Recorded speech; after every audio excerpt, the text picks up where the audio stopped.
Quentin Dupieux, 45 ans, auteur, réalisateur, cinéaste plutôt, musicien, autodidacte, mari et père.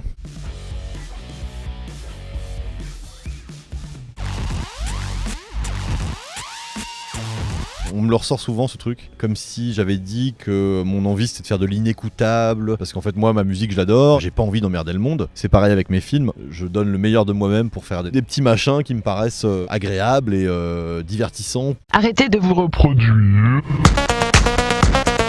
On peut pas expliquer comment une idée, comment ça arrive dans un cerveau et à quel moment on décide de capturer l'idée. C'est un truc qui ne s'explique pas. J'étais en studio un soir en train d'essayer de faire des grooves. Puis il y a ce truc qui est venu. Quand tu l'expliques, ça n'a aucun sens. On sait pas comment ça se passe.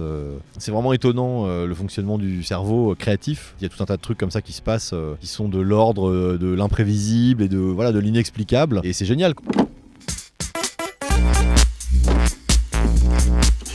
Cette histoire, je l'ai racontée 950 fois. C'est super, Flatteric, je l'ai créé. Si tu veux en savoir plus, tu trouveras toutes les réponses sur internet. J'ai fait un gros papier sur Red Bull pour vraiment tout raconter une bonne fois pour toutes. Et c'était super, quoi. Ils m'ont laissé carte blanche pour faire tout un tas de trucs sur ces pubs Levi's, là. Aujourd'hui, le personnage existe et on s'en rappelle. C'est quand même sympa de faire un film.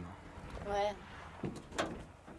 Moi j'ai hâte de voir la réaction des gens. Mon film, c'est mon premier essai, mais en réalité, depuis que j'ai 15 ans, je tourne. Entre 15 et 20 ans, j'ai dû tourner une soixantaine de courts-métrages qui étaient des trucs complètement amateurs et mal fichus et mal écrits. Et puis voilà, petit à petit, vraiment petit à petit, je me suis mis à faire ça de plus en plus sérieusement. En fait, autour de 20 ans, j'ai commencé à écrire. C'est ce qu'on appelle être autodidacte. Ça prend du temps parce qu'il faut tout inventer soi-même, mais bon, au final, on est content parce qu'on a une patte, enfin ce qu'on appelle un style ou je sais pas quoi, un style de malade.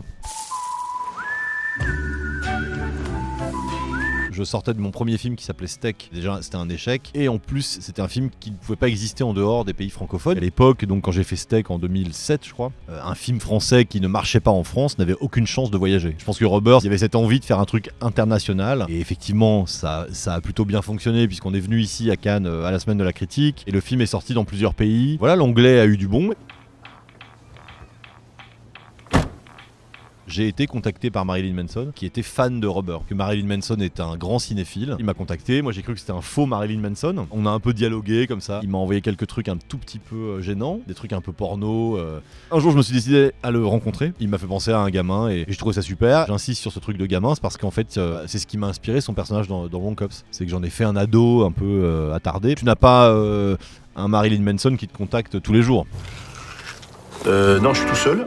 Je suis tout seul, mais je suis tout seul. J'ai d'abord été pêcher Jean, puisqu'il me fallait mon héros avant toute chose. Il a dit oui très vite. C'est à ce moment-là que j'ai choisi Adèle. Si j'avais eu Jean Gabin, j'aurais choisi une autre gonzesse. Elle va détester gonzesse, Adèle, je sais.